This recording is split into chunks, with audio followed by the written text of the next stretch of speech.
হরে কৃষ্ণ। তো আজকে আমাদের পতিত পাবন শ্রী চৈতন্য মহাপ্রভুর 535 গৌরাব্দ।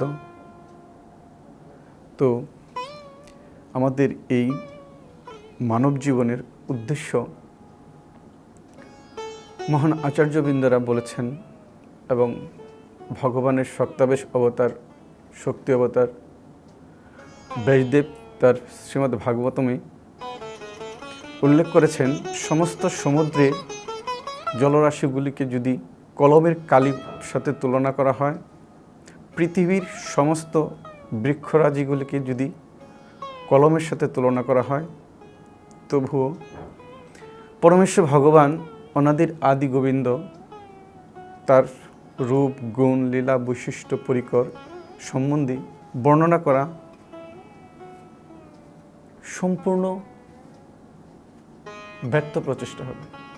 কেননা অনন্ত কোটি ব্রহ্মাণ্ডের যিনি মালিক, অনন্ত কোটি ব্রহ্মাণ্ডের যিনি নিয়ন্তা, অনন্ত কোটি জীবের যিনি পরিত্রাতা, অনন্ত কোটি জীবের জন্য যিনি অহর্নিশি আয়োজন করে রেখেছেন, তার সম্বন্ধে বর্ণনা করা মনুষ্য জাতির নয়, দেবতাদেরও দুর্লভ। কারণ বলা হয়েছে অনন্তদেব অনন্তমুখে পরমেশ্বর ভগবানের গুণকীর্তন করছেন। বৈষ্ণবরং যথাসম তিনি পঞ্চমুখে নাম করছেন। ব্রহ্মাদি দেবতা তিনি চতুর্মুখে স্মরণ করছেন প্রতিনিয়ত। তো আমাহেন এই যিনি অনাদির আদি গোবিন্দ তার বর্ণনা করা ব্যর্থ প্রচেষ্টা মাত্র। তবুও আচার্যবৃন্দগণ এবং তার এই সমস্ত পার্শ্বদ পরিকর যা লিপিবদ্ধ করেছেন, এই জড় ব্রহ্মাণ্ডের জীবেদের উদ্দেশ্যে বলা হয়েছে, ধর্মস্থ সাক্ষাৎ ভগবত পরিণতম। এই ধর্ম কথাটি পরমেশ্বর ভগবান তিনি স্বয়ং আমাদের জগতে প্রেরণ করেছেন। কেননা এটা হলো একটি ভগবানের, যে আমরা যেমন অসুস্থ হই তখন কারো প্রতি শরণাপন্ন কোনো ডাক্তার বা কোনো কবিরাজ বা বৈদ্য, তো পরমেশ্বর ভগবান এই কলিহত জীবের জন্য চতুর্যুগে চতুর্থী ব্যবস্থা করেছিলেন। কিন্তু এই কলিযুগের মানুষের তার চেতনা, তার জ্ঞান, তার বুদ্ধি, তার সমস্ত কর্মকাণ্ডগুলি স্বল্প আকার, অল্প বুদ্ধি সম্পন্ন।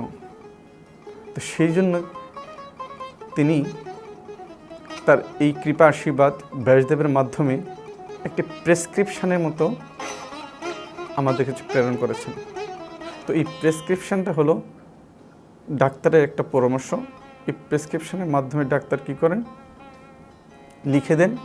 তিনি তো ঔষধ দেন না, কিন্তু লিখে দেন। আর সেই ঔষধ আমরা গ্রহণ করতে হয় কোথা থেকে? একটা ফার্মাসিস্ট থেকে। ঠিক পরমেশ্বর ভগবান এই যে প্রেসক্রিপশানটা করেছেন, যেমন বলা হয়েছে এই প্রেসক্রিপশনগুলি বিভিন্ন রকম হয়েছে।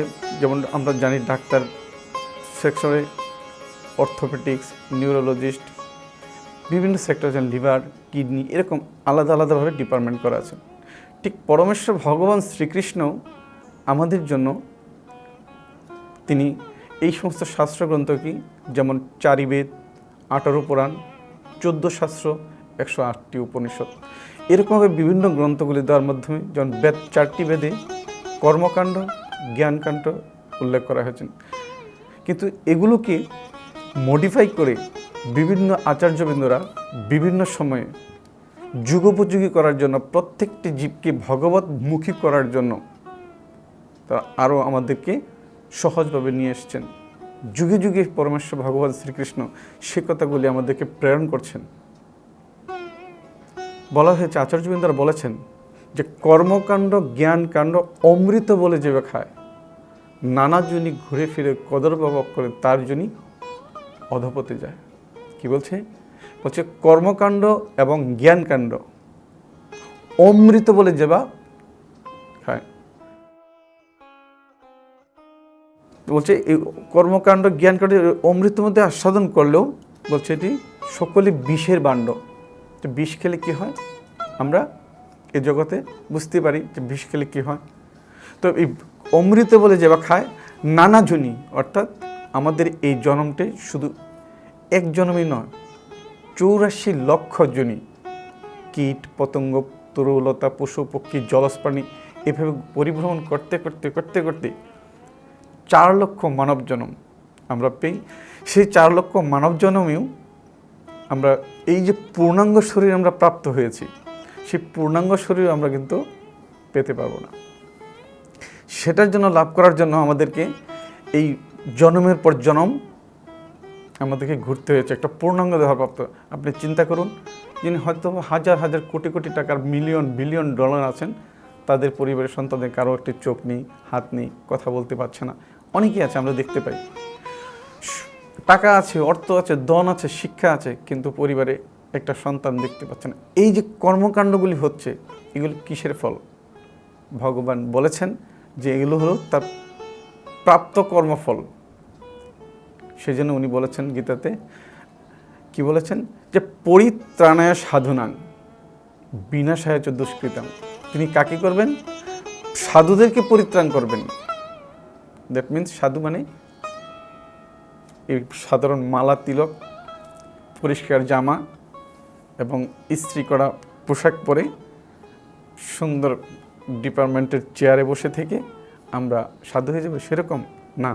ভগবান গীতাতে দ্বাদশ অধ্যায়ের 18-19 নম্বর শ্লোকে বলেছেন, সম শত্রুচ মিত্রচ তথা মান অপমান শীত উষ্ণ সুখ দুঃখসু সমসঙ্গ বিবর্জিত তুল্য নিন্দা স্তুতির্মণি সন্তুষ্ট যেন কেনচিত অনিকিত স্থিরমতি ভক্তিমান মে প্রিয় নর। ভগবান বলছেন যে শীত উষ্ণ সুখ দুঃখ মান অপমান সব কিছুর প্রতি যিনি সমদর্শী, কিঞ্চিত মাত্র যৎ কিঞ্চিত যিনি সন্তুষ্ট, তিনি হলেন আমার প্রিয় ভক্ত। সেই ব্যক্তি, সেই নর হলো আমার প্রিয়। কিন্তু আমরা কি পাই? হাজার হাজার শাস্ত্র শ্লোক, লক্ষ লক্ষ শ্লোক সম্বন্ধে সমস্ত তত্ত্ব জ্ঞান করার পরেও আমরা কি করছি? যে আমরা এই আমি করছি, আমি জানছি, আমি সাধন করছি। ভগবান গীতাতে নবম অধ্যায়ের 27 নম্বর শ্লোকে বলেছেন যে কি? যদ কুরসি যদ অশ্নাসি দদাসি যদ যত তপস্যসি কুন্তীয় তৎকুরুষ মতর্পণ। বলছে যে হে কুন্তীয়, তুমি যা অনুষ্ঠান করো, তুমি যা দান করো, তুমি যা হোম করো, এমনকি তুমি যা তপস্যা করো, সমস্ত কিছু তুমি আমাকে সমর্পণ করো। তো তার মানে আপনি কী পেলাম? যে আমরা যদি সমস্ত শাস্ত্রগুলোকে ঘাঁটি, যে ভগবান এই সমস্ত শাস্ত্রগুলো তিনি ক্লিয়ার করে বলে দিয়েছেন যে কি? যে তুমি যা অনুষ্ঠান করবে সমস্ত কিছু আমাকে দিয়ে করবে, তুমি যা দান করবে আমাকে করবে, তুমি যা পুজো করবে আমাকে করবে, এমনকি তুমি যে তপস্যাও করবে সেটাও আমাকে দিয়ে করবে। তো কি বলছেন? তপস্যাটাও আমার জন্য না, তপস্যাটা কার জন্য? ভগবানের জন্য বলছেন। আর যদি সেটাও যদি আপনি চিন্তা করুন, তা আমরা এই যে গীতাতে বলা হয়েছে 700 শ্লোক, তো এই একটি শ্লোক যদি আমরা চর্চা করি, তাহলে কি আসছে? যে কোনো কিছুই আমার নয়, যে আমি নামক যে শব্দটা সেটাও আমি নয়, সেটাকে ভগবানের একটি অংশ প্রকাশ। আপনি চিন্তা করে দেখুন যে কত করুণার অবতার পরমেশ্বর ভগবান। 10 মাস 10 দিন আমরা একটি স্থানে থাকি, মাথাটা নিচুর দিকে থাকে, পাগুলো উল্টো দিকে থাকে। স্বয়ং ভগবান প্রতিনিয়ত আমাদেরকে কী করছেন? প্রতিনিয়ত এক মুহূর্তের জন্য উনি আমাকে ছেড়ে যাচ্ছেন না। তিনি কি করছেন? এই ননস্টপ 24 ঘন্টা 10 মাস 10 দিন মায়ের উদরে আমাকে একটা মলের ফ্যাক্টরিতে থেকে পরমেশ্বর ভগবান কন্টিনিউ ননস্টপ সার্ভিস দিচ্ছেন আমাকে, ননস্টপভাবে। প্রকৃতির নিয়মের কাছে যখন আমরা চলে আসি, পরমেশ্বর ভগবানকে কাছে বলি যে হে ভগবান, তুমি আমাকে এই যন্ত্রণা থেকে উদ্ধার করো, এই নিকৃষ্ট স্তন জায়গাটা থেকে উদ্ধার করো, আমি তোমার সেবায় যুক্ত থাকব। কি বলা হয়েছে? আপনি চিন্তা করুন, যে ফ্যাক্টরিটা, যে জায়গাটা আমরা থাকি, সেখানে কৃমি, কীট, বিষাক্ত জল, ঝাল, সমস্ত কিছু ওরা দংশন করে চোখে নাকে যায়। সেখানে আমরা কি পাই? সেখানে আমরা পাই যে ভগবান এত কষ্ট থেকে তিনি আমাদেরকে উদ্ধার করে নিয়ে আসেন। তখন আমরা 7 মাসের সময় ভগবানকে বলি, হে ভগবান, তুমি আমাকে উদ্ধার করো, আমি এখান থেকে মুক্ত হয়ে তোমার সেবায় যুক্ত থাকব। এই যে ভগবানের সাথে আমাদের দেয়া প্রতিশ্রুতি, সেই প্রতিশ্রুতির ফলস্বরূপ আমাদেরকে এই জগতে এসে আমরা আমাদের নিত্যকর্ম করার জন্য সুযোগ পাই। কিন্তু সেই সুযোগটাকে যদি আমি হেলায় হারিয়ে দিই, কৃষ্ণদাস বলেছেন কি, এই ঘোর সংসারে পড়িয়া মানব না পায় দুঃখের শেষ, না পায় দুঃখের শেষ। সাধু সঙ্গ করি হরি ভজে যদি, তবে হয় অন্তক্লেশ। এ ঘোর সংসারে পড়িয়া মানব না পায় দুঃখের শেষ, না পায় দুঃখের শেষ। কেন বলছেন? যে বলছে এই ঘোর সংসারে পড়িয়া মানব। তো এই যে ভগবান কাছে প্রতিশ্রুতি দিয়ে এই সংসারে আমি পতিত হয়েছি, সেটার ফল ভগবান আমাদেরকে বারবার জানাতে চাইছেন এই প্রেসক্রিপশনের মাধ্যমে, যে তোমরা আমাকে অনুসরণ করো, চর্চা করো। যে প্রেসক্রিপশনে তিনি শেষে এসে বলছেন যে কি, একই শ্লোক বলছেন 9 অধ্যায়ের 34 নম্বর শ্লোকে এবং 18 অধ্যায়ের 65 নম্বর শ্লোকে। শ্লোকটা আপনারা হয়তো সবাই জানেন, যে মন মন ভব মদ ভক্তা মদ যাজিবাং নমস্কার। এখানে ভগবান বলছেন যে কি, যে তোমরা আমাকে নমস্কার করো, আমাকে পূজা করো, আমার ভক্ত হও। ফলে তুমি কি হবে? দুটো শ্লোকে একই মর্মার্থ বলা হয়েছে যে কি, আমি একটাতে বলছেন পরিশেষে তুমি আমাকে প্রাপ্ত হবে, আমি বলছি। দ্বিতীয়তে বলেছেন 65 নম্বর শ্লোকে, একই শ্লোকে আবার ভগবান বলছেন আমি সত্যই তোমাকে প্রতিজ্ঞা করছি যে তুমি যদি আমার ভক্ত হও, আমাকে পূজা করো, আমাকে নমস্কার করো, অবশ্যই তুমি আমাকে প্রাপ্ত হবে, আমি তোমাকে সত্য প্রতিজ্ঞা করছি। এরপর এত জোরালো প্রতিশ্রুতি দেওয়া সত্ত্বেও যদি আমাদের ভগবানের কনফিডেন্স না আসে, আমরা যদি সেটা না ফলো করি, এর চেয়ে মূঢ়, এর চেয়ে নরাদম, এর চেয়ে মায়ের দ্বারা উপরত জ্ঞান সম্পন্ন ব্যক্তি, এবং এই যে বলা হয়েছে মূঢ়, প্রতারক, নরাধম, মায়ের দ্বারা উপরত, এই 4 ধরনের ব্যক্তি, এদের কোনো গতি থাকবে না। পুনরপি জনম, পুনরপি মরম, পুনরপি জননী জঠরে। এই হলো মানব জীবনের একটা আমাদের উদ্দেশ্য। যদি আপনি সেই উদ্দেশ্যগুলি সফল করতে চান, তাহলে অবশ্যই ভগবান গীতাতে বলে দিয়েছেন যে কি, 18 অধ্যায় 66 নম্বর শ্লোকে, সর্বধর্মাম পরিত্যজ্য মাম একং শরণং ব্রজ অহং তং সর্ব পাপভ্য মোক্ষস্মি মাসচ। বলছে যে কি, সকল ধর্ম পরিত্যাগ করে তুমি আমার চরণে আত্মসমর্পণ করো।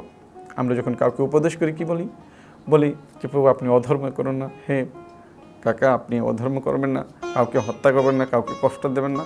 কিন্তু ভগবান এখানে বলে দিয়েছেন যে কি, ভগবান বলছেন যে তোমরা সকল ধর্ম পরিত্যাগ করো। তো সেই ধর্মগুলি কি হচ্ছে? তো সেখানে পরমেশ্বর ভগবান শ্রীকৃষ্ণ শ্রীমদ্ ভাগবতমের 11 স্কন্ধে 5ম অধ্যায়ের 41 নম্বর শ্লোকে বলছেন যে কি, দেবর্ষি ভূতাপ্তা নৃণাং পৃত্তিনাং নকিঙ্কর নৈমিণিচ রাজন ইয়মুকুন্দ পরিবৃত্ত করতম। কি বলছেন?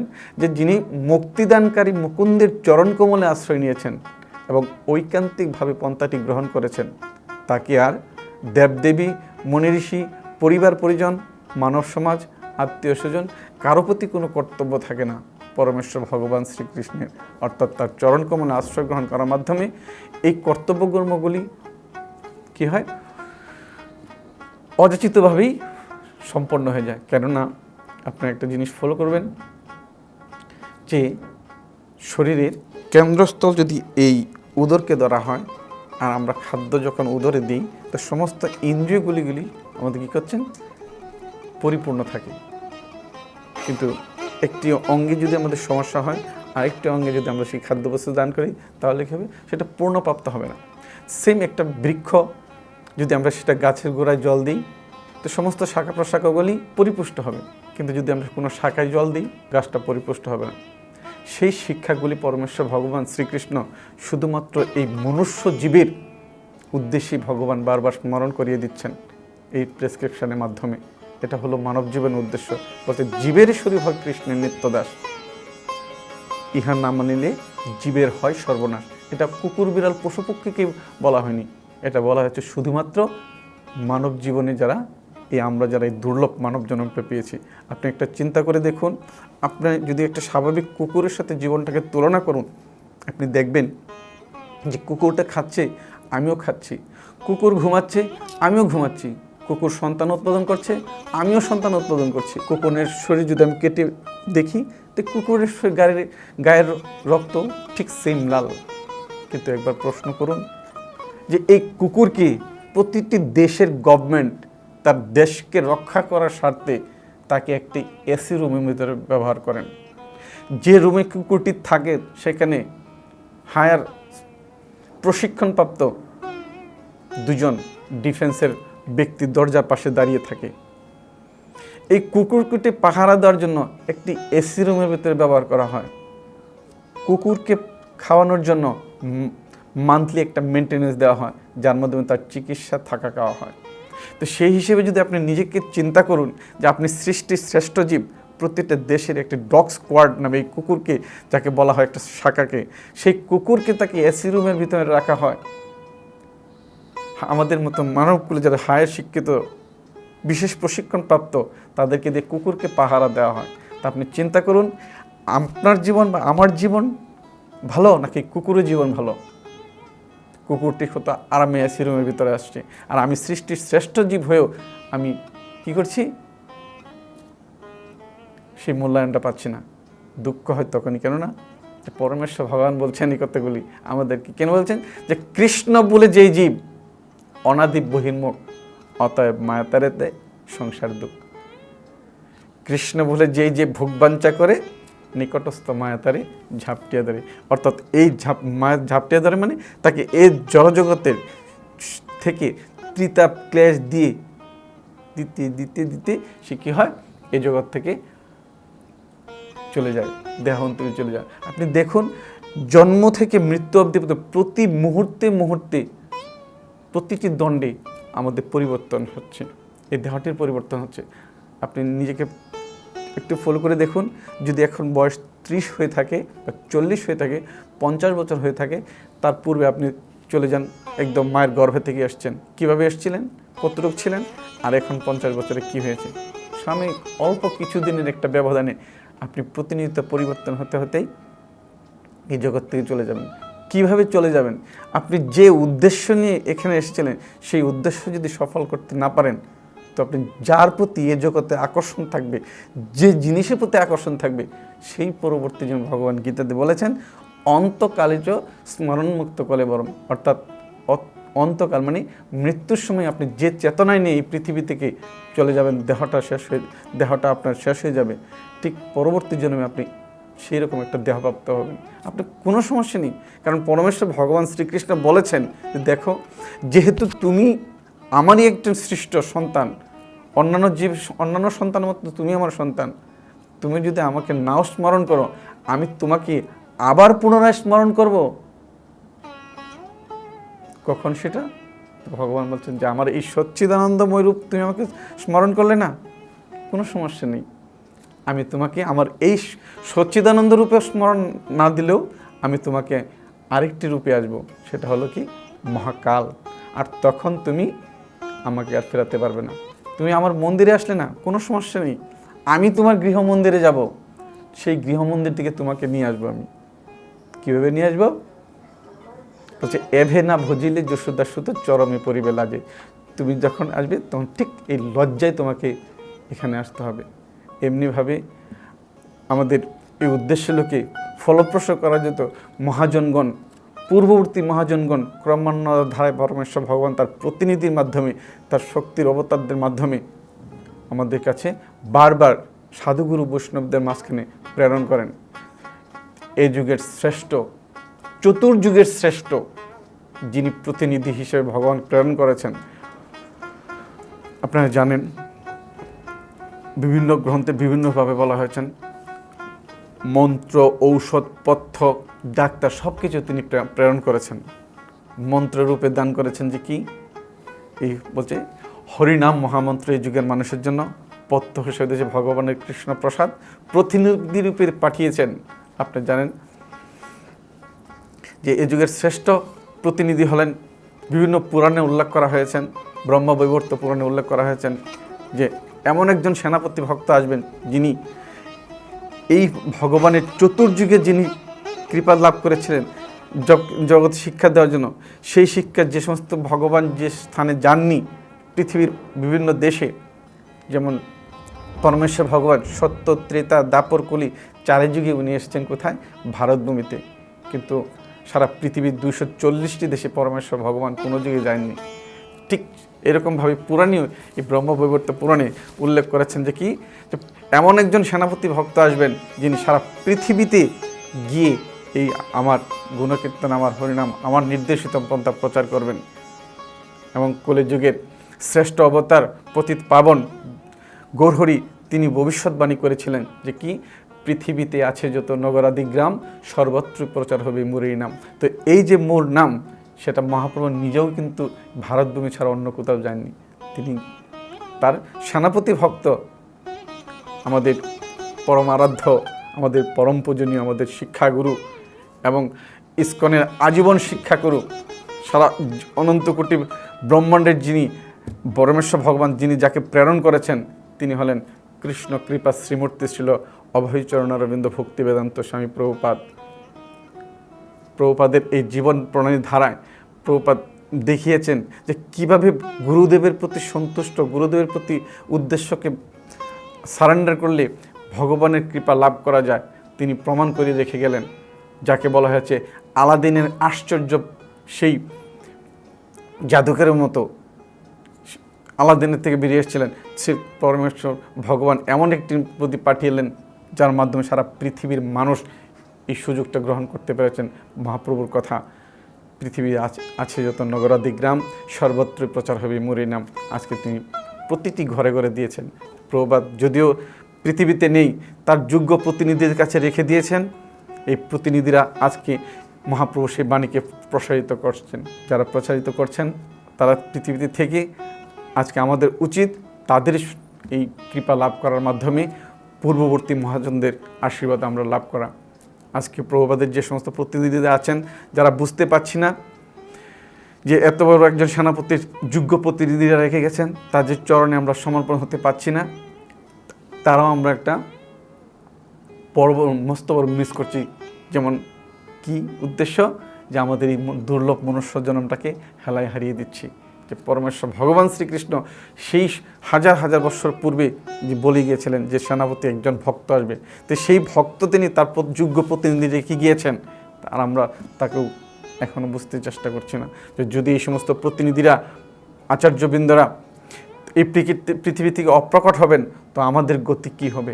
সেই জন্য আমাদের উচিত আমাদের এই মনুষ্য জন্মকে, দুর্লভ জন্মকে সার্থক করার জন্য, পূর্ববর্তী মহাজনকে প্রীতি লাভ করার জন্য এবং তাদের কৃপা আশীর্বাদ লাভ করার জন্য, পরিশেষে ভগবানের আশীর্বাদ লাভ করার জন্য সেই সমস্ত যোগ্য প্রতিনিধি আদেশগুলিকে শিরোধার্য করে মনুষ্যজনকে সার্থক করা। আপনারা সবাই আমার কথাতে যদি কোনো কষ্ট পেয়ে থাকেন ক্ষমা করবেন। পরিশেষে চৈতন্য মহাপ্রভুর এই আন্দোলনে অনুরোধ করব, সবাই কৃপা করে অংশগ্রহণ করবেন। বলুন একবার, হরে কৃষ্ণ কৃষ্ণ কৃষ্ণ হরে হরে, হরে রাম রাম রাম হরে হরে।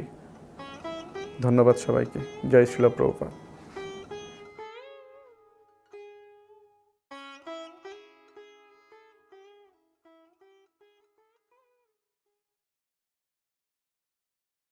হরে কৃষ্ণা। আপনাদের যদি আমাদের ভিডিওটি ভালো লেগে থাকে তাহলে অবশ্যই লাইক, সাবস্ক্রাইব এবং নোটিফিকেশন বেলে রিং করবেন এবং আমাদের মায়াপুর টিভিকে সাহায্য করার জন্য আমাদের নিচে দেওয়া ডোনেশন লিঙ্কে ক্লিক করবেন। ধন্যবাদ।